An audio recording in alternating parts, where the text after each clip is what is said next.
Mbak siapa ya? Putri. Mbak Putri. Kalau boleh tahu nih, dari rumah atau dari kegiatan lainnya? Dari kuliah sih barusan. Oh, habis kuliah. Bagaimana kabarnya Kak hari ini? Agak-agak baik sih ya, makanya saya tuh kesini. Oh iya. Sebelumnya kalau boleh saya tahu, Mbaknya udah pernah melakukan konseling apa belum? Belum pernah sih, ini pertama kali sepertinya. Belum pernah, tapi Mbaknya udah tahu konseling itu apa? Sudah tahu.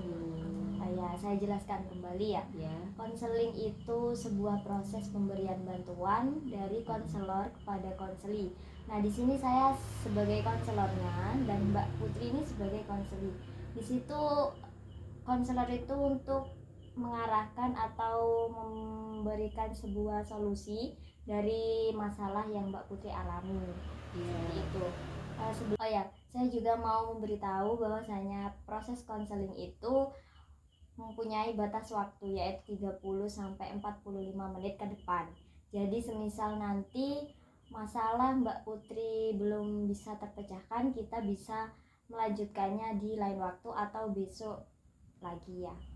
Terus kemudian pastinya Mbak Putri kan mungkin ada hal-hal yang takut atau rasa takut karena masalahnya takut tersebar ke siapapun. Nah, di sini konseling itu punya beberapa asas atau kode etik. Asasnya itu yang paling utama tuh ada 3, yaitu asas kerahasiaan, asas keterbukaan, dan asas kesukarelaan. Nah, pertama di sini ada asas kerahasiaan, di mana asas kerahasiaan itu semua masalah yang Mbak Putri nanti jelaskan ke depan, saya akan tutupi, maksudnya tidak akan menyebarluaskan ke siapapun, cukup saya dan Mbaknya yang tahu. Yang kedua ada asas keterbukaan. Di sini Mbaknya nanti tolong ceritakan semuanya tanpa ada yang tersisa ya. Kemudian asas kesukarelaan. Kalau boleh tahu, Mbaknya tadi kesini atas keinginan sendiri atau ada yang menyuruh atau paksaan? Sebenarnya ada yang menyuruh sebenarnya, tapi ya kalau kan tidak harus ya. Ada yang menyuruh tapi tidak dipaksa. Jadi ya saya sendiri yang kesini. Oh ya, baik. Berarti kan Mbaknya dengan sukarela datang ke sini ya. Kemudian apakah yang saya jelaskan tadi Mbaknya udah paham? Sudah paham. Terima kasih. Nah, setelah tadi saya menjelaskan bahwa proses konseling itu seperti itu, boleh langsung saja Mbaknya bisa menceritakan permasalahan apa nih yang Mbaknya sampai datang ke sini ke saya untuk meminta sebuah solusi. Begini ya, Mbak sendiri kan mempunyai ibu ya. Tahu sendiri kan ibu itu seperti apa ya, merawat kita dari kecil sampai sekarang. Nah seperti itu, saya juga seperti itu. Sewaktu ibu saya sakit itu juga seperti itu ya, saya rawat sampai saya begini ya. Saya berusaha lah bagaimana sampai ibu saya tuh bisa sembuh ya. Saya meluangkan waktu untuk tidak kuliah demi kesembuhan ibu saya, seperti itu. Tapi pasti Tuhan berkata lain ya kan ya. Itu ibu saya ya namanya anak kan ya, yang dirawat dari kecil sampai sekarang ya. Gimana ya, masih belum ikhlas ya, masih sedih setiap hari. Nah berarti Mbaknya baru saja kehilangan sosok ibu ya, dan Mbaknya merasa belum ikhlas. Kalau boleh tahu kenapa Mbaknya kok belum ikhlas? Karena hidup saya itu masih panjang Mbak. Yang pertama saya masih kuliah, dan ya tahu sendiri kan saya masih kuliah ya, tahu sendiri kan saya masih usia remaja lah ya, menuju dewasa ya kan, masih panjang kan ya. Saya juga belum menikah, saya juga butuh bimbingan ya. Masih kecil lah pokoknya saya kan ya, butuh bimbingan dari seorang ibu kan ya, pasti butuh kan ya Mbak. Tapi saya ya baik. Kalau boleh tahu mbaknya berapa saudara? 2 saudara. Kebetulan ya seperti itu, saudara saya juga merantau dan juga mempunyai istri. Jadi ya saya sendiri dengan bapak saya. Ya sedangkan bapak saya tuh orangnya ya sudah setiap hari ya kerja seperti itu. Jadi mbaknya 2 bersaudara dan mas atau mbak yang Mas, Oh, masnya mbak itu merantau. ya Jadi mbak selama ini di rumah sendiri ya? sendiri. Waktu ada ibu saya ya sama ibu saya. Baik. Kemudian Saya kan masih kecil juga kan, saya juga masih kuliah. Jadi itu butuh banget bimbingan yang namanya seorang ibu, ya kan Mbak? Saya sendiri juga menyadari kan. Nah, saya kan ya butuh bimbingan pasti. Ya karena kan saya masih kuliah, ya otomatis hidup saya itu masih panjang Mbak. Tapi ya saya juga butuh bimbingan orang tua. Terus saya juga berharap ibu saya tuh sembuh, dan saya juga pengen sukses membahagiakan orang tua, terutama membahagiakan ibu saya. Saya juga pengen merawat ibu saya waktu tua nanti sesuai dengan janji saya seperti itu. Saya juga pengen menyaksikan pengen ibu saya menyaksikan kesuksesan saya seperti itu. ya saya paham sekali dengan apa yang mbak rasakan, bahwa ibu tuh menurut kita sebagai seorang anak kan nomor satu, tujuan yang utama. Nah kalau boleh tahu, mungkin setelah ibu mbak Putri meninggal, apakah ada perbedaan di keseharian mbak Putri? Beda banget. Sebelumnya saya kan emang anaknya itu ya sedikit dimanja. Biasanya kalau pagi-pagi saya bangun tidur masih layeh-layeh atau seperti apa. Nah sekarang tidak bisa, ya saya harus memasak, harus membuatkan apa-apa karena bapak saya kerja seperti itu Mbak. Ya kalau menurut saya itu terlalu cepat lah, terlalu cepat. Saya juga harus belajar. Ya memang Tuhan merencanakan agar saya mandiri, tapi ini terlalu cepat karena juga ibu saya yang memanjakan saya itu tadi, ya maksa ibu saya seharian seperti itu. Jadi kalau waktu saya untuk kuliah itu ya udah kuliah saja, gak usah mikirin masak, gak usah mikirin kebersihan rumah seperti itu. Baik, berarti permasalahannya di waktu ya, maksudnya waktu yang mungkin semisal awalnya yang nggak masak, nggak cuci baju, sekarang nambah pekerjaan rumah tangga. Kalau boleh tahu mbak, selain mbak Putri di sini di rumah, apakah nggak ada dari pihak saudara atau yang lainnya bisa membantu pekerjaan ibu mbak Putri tadi? Begini, saya kan 2 bersaudara ya Mbak. Nah, saudara saya itu sudah menikah. Ya, sebenarnya punya istri kan, berarti itu merantau semuanya Mbak. Jadi otomatis saya hanya dengan bapak saya di rumah seperti itu. Ya gimana lagi, ya ada mbah saya sebelah rumah, tapi kan mbah saya juga punya kehidupan sendiri, punya rumah tangga sendiri. Ya masa saya setiap hari harus bergantung sama mbah saya, kan ya nggak mungkin itu. Baik, kalau boleh tahu terus keinginan mbak Putrinya sendiri bagaimana? Maksudnya kan ini udah, mohon maaf ya kalau permasalahannya, kalau di ibu yang sudah nggak ada kan tidak bisa kembali, otomatis mbak Putri juga harus membiasakan diri, dan itu lambat laun juga akan terbiasa. Kalau untuk sekarang kan, kalau boleh tahu ibunya udah dapat berapa hari meninggalnya?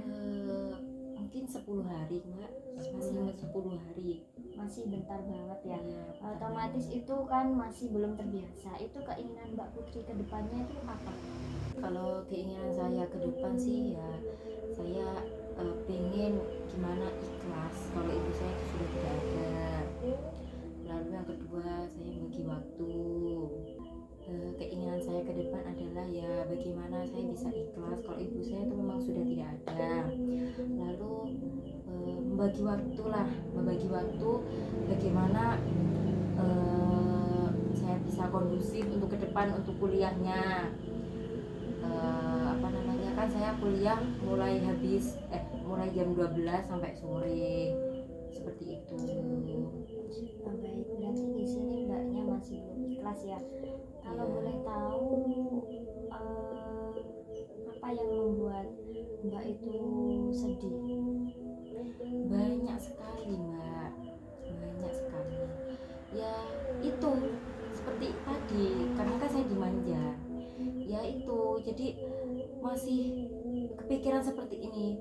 Biasanya saya dimasakin seperti itu, sekarang enggak seperti itu biasanya. Terus kayak saya dibilangin cerita-cerita seperti itu, sekarang kan saya nggak punya tempat untuk cerita, terus nggak punya tempat untuk cerita seperti itu. Kalau ada masalah kan saya cerita ke ibu saya seperti itu mbak, ya dikasih solusi juga. Sekarang kan tidak ada ya seperti itu sih mbak, karena tidak pernah ada yang bakal gantiin posisi ibu saya seperti itu. Ya, saya paham. Saya juga bisa merasakan sedikit apa yang mbak rasakan. Jadi begini mbak, kalau boleh saya tahu, mbaknya punya teman mungkin, atau yang Punya. bisa mbak buat tempat cerita itu kan ada. Mbaknya kan masih kuliah, otomatis mungkin teman-temannya mbak bisa menggantikan posisi ibu ya, meskipun nggak sepenuhnya tergantikan, tapi kan mereka juga bisa menggantikan fungsinya ibu buat jadi teman atau tempat cerita mbak buat kalau semisal ada masalah. Kemudian ya itu tadi kan masih ada teman atau saudaranya mbak, kan juga pasti mau kan kayak masnya mbak atau kakak iparnya mbak, kan seumpama mbak ada masalah, mbak cerita aja, jangan merasa sendiri, karena masih ada banyak orang-orang yang sayang ke mbak. Nah, mungkin mbaknya, teman pertemanannya mbak itu seperti apa ya kalau boleh tahu? Sebenarnya kalau pertemanan saya itu baik ya, mereka kalau saya cerita itu menerima. Tapi kan ya nggak mungkin ya mbak, masalah pribadi lalu ke teman seperti itu. Tahu sendiri kan teman seperti apa ya, seperti itu. Nah kalau masalah pribadi itu mbak sulit sekali, pasti nanti saya ngempet, iya kan, nanti kalau saya ngempet ya seperti itu. Saya masih, ya itu yang membuat saya masih belum ikhlas kalau ibu saya sudah tidak ada. Ya, baik. Nah ada lagi juga, sebenarnya banyak sekali ya mbak ya, kayak apa namanya, kalau di desa kan kalau apa namanya ada hajatan pasti kan kita gotong royong untuk membantu seperti itu. Nah saya kan masih belum terbiasa kayak membantu seperti itu. Maksudnya kan mereka sudah membantu saya juga membantu mereka, kan otomatis kalau ada hajatan. Nah itu saya juga butuh bimbingan mbak, bagaimana seperti ini atau seperti itu, kan butuh bimbingan juga untuk ya sebenarnya gotong royong, ikut gotong royong. Yang dimaksud mbak itu kalau ada hajatan di rumah tetangga atau saudara. Kalau gitu, kalau boleh tahu mbak kan punya tetangga, tetangganya mbak itu masih saudara atau tetangga orang gitu? Saudara. Masih saudara iya. Dia juga sering bantu mbak? Sering tapi ya seperti itulah, masih awal kan ini mbak, nggak tahu kedepannya kan gitu. Baik, menurut saya mbaknya itu mungkin belum terbiasa saja. Iya. Sebenarnya kalau saya dengar mbaknya juga pertemanannya baik, terus hubungan mbak dengan tetangganya juga baik, dengan saudaranya juga baik. Di sini tuh permasalahannya masih karena mbak belum bisa menerima situasi atau belum bisa menerima kenyataan kalau emang ibu mbak itu udah nggak ada. Sebenarnya udah menerima mbak, udah menerima, tapi ya seperti itu kedepannya nanti jauh lebih baik apa tidak. Takutnya kan karena ibu saya meninggal saya jadi gak lebih baik gitu loh. Kan kehidupan kan banyak kan Mbak, kita juga punya saudara, terus maksudnya bimbingan kita ke saudara itu kan juga butuh bimbingan dari orang tua, kita harus gini harus gitu seperti itu ya. Kalau saya gak ada bimbingan ya saya cuek ke saudara saya seperti itu. Kalau boleh tahu hubungan Mbak dengan bapak Mbak itu bagaimana? Maksudnya saya itu baik atau mungkin ada problem juga gitu. Nggak ada, alhamdulillah tidak ada ya, baik-baik saja. Alhamdulillah hubungan saya sama ayah saya sendiri baik-baik saja. Orangnya ayah saya tuh perhatian, tapi kadang-kadang ya itu sih yang membuat saya sedih. Ya namanya orang tua, bapak saya kan jarang di rumah, jadi saya juga kuranglah perhatian juga. Tapi kalau perhatian sih tetap ada. Kalau boleh tahu tadi Mbaknya kan bilang kadang-kadang ya. Maksudnya kadang-kadang itu gimana ya Mbak? Seperti ini Mbak, kan dari pagi sampai sore bapak saya kerja. Ya itu kadang-kadang, jadi cuma malam aja kan, nggak satu hari penuh.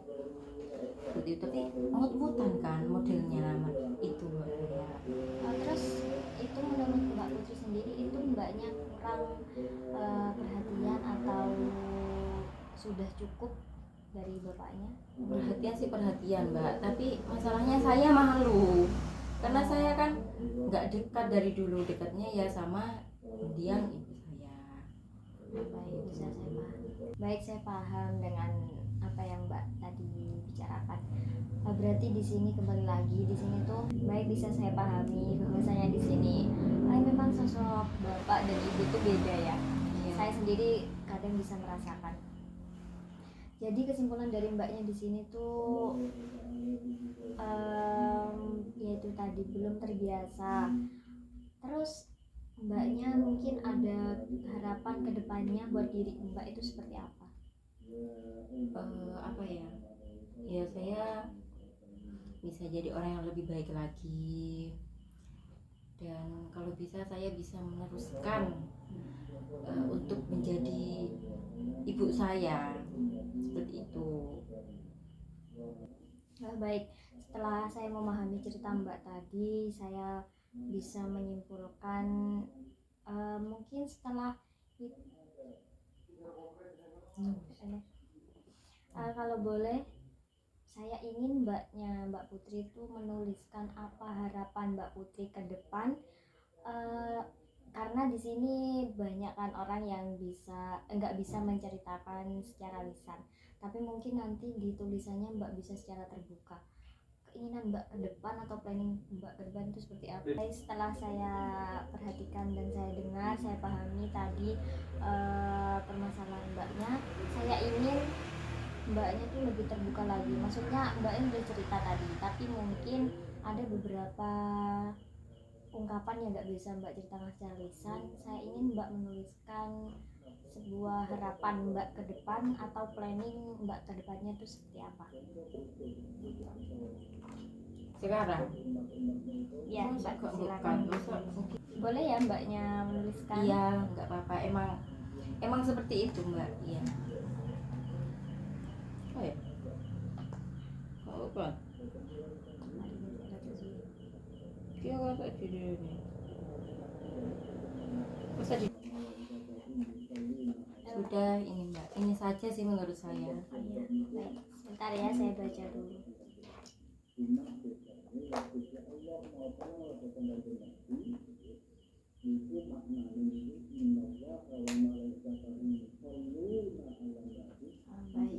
Di sini ada beberapa hal yang tidak disampaikan tadi di awal ya. Itu tadi karena biasanya ada Mbak orang yang nggak bisa mengungkapkan secara lisan. Jadi saya ingin Mbaknya menulis tadi. Mungkin dari harapan Mbak ini otomatis kan Mbak juga harus punya komitmen ke diri Mbak sendiri. Kira-kira Mbaknya bisa nggak berkomitmen dengan diri Mbaknya sendiri sehingga harapannya ini bisa tercapai nanti? Insya Allah bisa. Insya Allah bisa. Insya Allah kan, ya kan seperti itu kan ya butuh proses juga ya Mbak ya. Nggak langsung seperti itu kan enggak. Baik, sejauh ini dari semua yang Mbak ceritakan tadi, mungkin ada lagi permasalahan selain yang Mbak hadapi ya dan udah Mbak ceritakan kepada saya? Sebenarnya ada sih Mbak ya, itu masalah juga. Nah, saya kan dari didikan orang tua kan keras ya Mbak ya.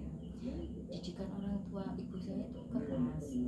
Nah, didikan kan itu pengaruh banget kan sama kehidupan saya sendiri. Nah, seperti itu. Kenapa udah besar saya tuh sudah mengerti gitu loh. Sudah bisa apa ya? Menyesuaikan juga antara didikan ibu saya yang ngaruh ke saya. Dulu saya takut banget sama ibu saya Mbak. Kenapa sekarang waktu kemarin itu saya berani sama ibu saya Mbak. Berani kayak berani jawab seperti itu. Kayak kalau dimarahi itu berani jawab. Karena apa? Dulu ibu saya juga seperti itu Mbak. Keras kepala. Tapi ya itu. Oh, berarti itu sebuah penyesalan. Ya penyesalan. Kenapa kalau ngerti ibu saya seperti ini ya saya baik seperti itu Mbak. Ya itu tadi Mbak, penyesalan emang ada yang di awal ya, masih di belakang. Nah itu tadi termasuk itu bukan masalah ya Mbak, itu tapi penyesalan. Baik. Nah dari situ juga Mbak saya juga ada itu. Nah bagaimana saya tuh apa bisa apa enggak nanti kedepannya itu peran dan tanggung jawab ibu saya ke saya itu apa bisa seperti itu kan beralih ke saya karena kan juga saya masih remaja ya, termasuk saya itu masih remaja, apakah bisa seperti itu. Gini Mbak, kalau masalah itu pastinya bisa, itu kan nanti mengalir. Nah di sini Mbak Putri itu juga harus sering berkomunikasi dengan tetangga, berkomunikasi dengan umur yang lebih tua dari mbaknya supaya bisa oh ya itu tadi. Di sini mbaknya harus bisa menyesuaikan diri dengan cara mbaknya itu harus sering berkomunikasi dengan tetangga atau orang-orang yang lebih tua umurnya dari mbak, agar mbak itu dikasih pengertian, dikasih caranya bagaimana menjadi seorang ibu ya meskipun mbaknya masih remaja. Baik, mungkin dari Nah saya takutnya juga Mbak, saya kehilangan arah karena kan saya apa-apa harus tanya ke ibu saya seperti apa baiknya gini atau gini seperti itu. Saya takut kehilangan arah juga Mbak. Ya kan tanpa nasihat seorang ibu ya kan Mbak. Lalu ya itu kurang tempat curhat juga saya Mbak. Saya tuh orangnya nggak bisa itulah, salah curhat tuh nggak bisa. Saya juga harus kalau curhat ya harus dengan orang yang terpercaya, ya contohnya ibu saya. Nah kalau saya tidak ada curhat ke ibu saya kemana lagi gitu loh Mbak. Nah seperti itu. Dan juga kalau nanti seumpama saya nggak punya tempat curhat, nanti gimana? Nanti saya bisa stres kan ya Mbak, otomatis karena di situ saya tuh di situ saya tuh nahan jadi nah seperti itu, nahan ya kan Mbak. Baik Mbak, di sini bisa saya simpulkan ya langsung bahwasanya di sini Mbaknya tuh harus bisa harus bisa ikhlas dan tahulah caranya menyesuaikan diri, membedakan yang kemarin sama yang sekarang. Nah saya lihat juga pertemanan Mbak kan juga baik, di situ Mbaknya juga bisa lah menyesuaikan sama teman Mbak buat menggantikan kesedihan Mbak gitu. Terus Mbak juga memperbanyak sosial, Mbaknya juga harus memperbanyak interaksi sosial ke keluarga Mbak, ke saudara Mbak, ke tetangga Mbak, buat nanya lah Mbak itu harus bagaimana. Mbaknya juga saya rasa masih kurang terbuka ya untuk bercerita, karena mbak masih ada rasa gak percaya kalau mau cerita ke orang terdekat gitu ya. Mungkin itu saja mbak, kalau dari memperbanyak interaksi ya mbak ke itu. Mungkin ada yang ingin mbak sampaikan lagi? Nah, saya juga cemas mbak, cemas juga nanti kehidupan saya akan jauh lebih baik apa tidak, karena ya tanpa itu, tanpa arahan juga, ya kan, ya bisa menanggapi mbaknya. Oh gini ya, kalau rasa cemas itu apa yang buat mbak cemas ya, kalau boleh saya tahu? Ya, ya banyak sekali mbak, Ya kayak contohnya ya masalah nanti ketika saya mempunyai suami, ya kan mbak. Nah saya kan juga harus belajar dari ibu saya seperti itu. gini mbak, kalau menurut saya rasa cemas itu karena pikiran mbak itu masih pesimis ya, karena mungkin mbaknya terlalu, rasa cemas itu karena setelah saya pahami itu mbaknya tuh masih dalam tahap yang sebentar ya, maksudnya perbedaan suasana yang dulu sampai sekarang tuh perubahannya masih sangat bentar, jadi mbak yang belum bisa lah menyesuaikan diri mbak. Nanti lambat laun semuanya akan berubah secara akan berubah perlahan, mengikuti suasana, mengikuti alur seperti itu mbak. Jadi rasa cemas itu muncul karena pikiran mbak sendiri yang tidak optimis. Mbak terlalu mempunyai rasa takut ke depannya seperti apa, padahal di sini jelas bahwasanya mbaknya tuh hanya butuh waktu buat menerima semua ini seperti itu. Mungkin mbaknya setelah proses ini berlangsung masih ada yang ingin dibicarakan atau cukup? Kurang mbak, tadi kan saya bilang punya rasa penyesalan itu mbak. Nah, gimana cara aku itu biar tidak menyesal lagi gitu loh mbak. Ya yang tadi itu, saya kan orangnya sering marah-marah ke ibu saya. Nah kalau saya ngerti ibu saya meninggal sekarang kan saya tidak mungkin marah-marah, tidak mungkin kalau kasar. Ya saya nggak kasar sih, maksudnya kayak ya dia sering membantah seperti itu. Gimana caranya menghilangkan penyesalan seperti itu, kan sangat sulit kan mbak. Itu menghantui saya, menurut saya sih sangat menghantui. Penyesalan itu kan emang sulit ya buat dihilangkan, apalagi ke orang yang sudah gak ada. Maaf, gini mbak, sekarang mbaknya bisa apa, karena ibu mbak udah memang gak ada. Kedepannya mbak hanya bisa mendoakan, ya boleh penyesalan itu tetap ada boleh, tapi di sini mbak bisa ganti dengan mendoakan beliau atau meminta maaf kepada Allah kan, otomatis karena ibu mbak udah gak ada kan. Di situ insya Allah seorang ibu juga gak akan,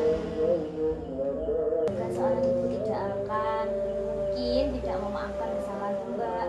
Saya yakin itu, karena ya bagaimanapun seorang anak kan, ya saya sendiri mungkin masih sering juga minta ibu saya atau apa, tapi di situ mbaknya positif aja, dan di sini mbaknya hanya perlu berdoa, mendoakan mendiang ibu mbak supaya tenang di sana, dan mbaknya juga harus berusaha memperbaiki diri mbak dengan jangan terus-terusan mengingat penyesalan itu tadi, karena yang semuanya sudah terjadi seperti itu mbak.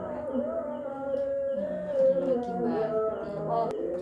Baik, untuk Mbak Putri apakah ada lagi yang ingin disampaikan atau sudah cukup? Menurut saya sudah cukup sih mbak. Ya, terima kasih.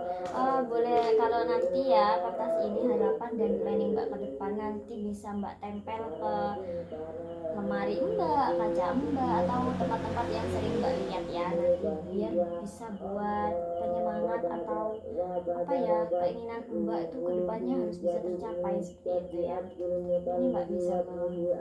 Nah, untuk Mbak Putri, kalau Mbak Putri yang sendiri bagaimana kesannya mbak, kan ini baru ya mbak, baru ini di konseling, maksudnya sebelumnya udah tahu konseling itu bagaimana tapi kan belum pernah. Kesannya perasaannya Mbak sendiri bagaimana setelah ikut proses konseling ini? Menurut saya agak sedikit lega sih Mbak ya, dari unek-unek saya itu kan bisa, unek-unek saya bisa ya keluar, disampaikan juga, dapat solusi juga dari mbaknya. Ya menurut saya agak menjadi lega untuk saya sendiri. Tapi kalau untuk menjalankan yang solusi mbak itu ya masih dipikir-pikir lagi sih mbak ya, karena kan semuanya juga itu juga butuh proses juga sih sebenarnya. Oh iya, oh ya alhamdulillah kalau mbaknya udah merasa lega. Tadi kan mbak udah menulis planning ya, dan harapan mbak itu coba mbak jalanin satu persatu dulu planning yang udah mbak buat. Nanti kalau semisal ada planning yang belum bisa mbak capai itu pelan-pelan ya, atau mbak bisa ganti dengan plan B biar mbak tuh merasa punya harapan ke depannya seperti itu.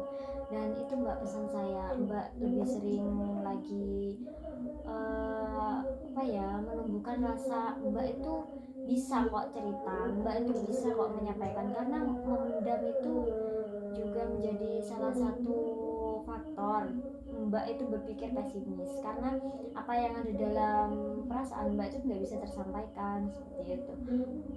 Kalau menurut mbak sendiri, kalau boleh saya tahu ya, saya mau bertanya, selama ini mbak kalau nggak curhat mbak gimana? Maksudnya cara menyampaikan atau menghilangkan perasaan mbak yang nggak bisa diceritakan itu. Saya sih tergantung ya mbak ya, kalau saya bisa nahan ya saya tahan, kalau nggak bisa ya saya cerita. Karena gini mbak, saya sama ibu saya itu satu frekuensi banget ya. Saya gimana ya, saya seumpama ya saya tidak suka dengan orang ini, nanti ibu saya juga menelusuri kenapa kok nggak suka. Ya ibu saya gimana ya, ya itu ya mbak ya, satu frekuensi dengan ibu saya. Jadi seumpama saya tidak suka sama seseorang, ibu saya nanti seperti ini mbak ya. Pertama menasehatkan dulu, ini kenapa kok sampai nggak suka, nggak seperti ini, kenapa gitu. Nanti ibu saya seperti ini mbak, apa ya, ya menasehati gitu loh mbak, nggak sampai memarahi itu enggak ya, itu seperti itu mbak. Jadi ibu saya tuh ya nanti menasehati, kenapa kok nggak suka, kenapa ya, bertanya dulu kenapa kok nggak suka, nanti dinasehati, nanti di apa ya, dikasih solusi lah, maksudnya disemangati lah gimana mengikhlaskan, gimana biar tidak apa ya, biar tidak pegel gitu loh mbak, biar tidak pegel tidak pegel pokoknya seperti itu. Ya biasa, berarti mbak ini mode tipe orang yang emang memendam ya. Ada mbak beberapa tips. Kalau saya sendiri tipe orangnya sama seperti mbak, saya tidak bisa cerita ke semua orang atau ke sembarang orang. Malah saya sendiri kalau ke ibu saya tuh nggak bisa cerita, saya lebih suka memendam. Tapi cara pengungkapan saya dengan apa yang saya pendam tadi, saya mengambil kaca, saya tuh melihat mata saya sendiri, nanti saya ya emang bisa biasanya sambil ngomong atau ngungkapin apa sih yang sebenarnya saya apa ya, sakit gitu ya di hati saya itu bisa. Atau mungkin dengan melihat mata saya sendiri tuh nangis gitu tiba-tiba, kan saya tuh tipe orang kalau udah nangis tuh udah lega gitu.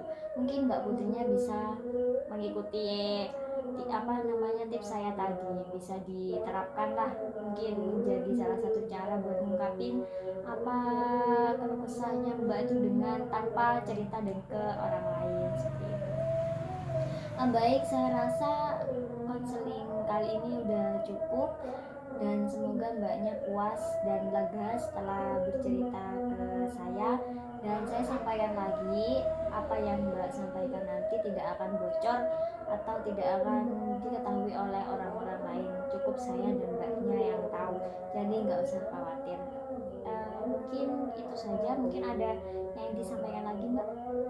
Sudah cukup sih, cukup. Ya udah, kita akhiri pertemuan kali ini, dan alhamdulillah konselingnya selesai ya, jadi tidak perlu ada pertemuan esok atau yang selanjutnya. Ya itu mbak. untuk mengonseli Mbak. Itu saja. Terima kasih. Waalaikumsalam warahmatullahi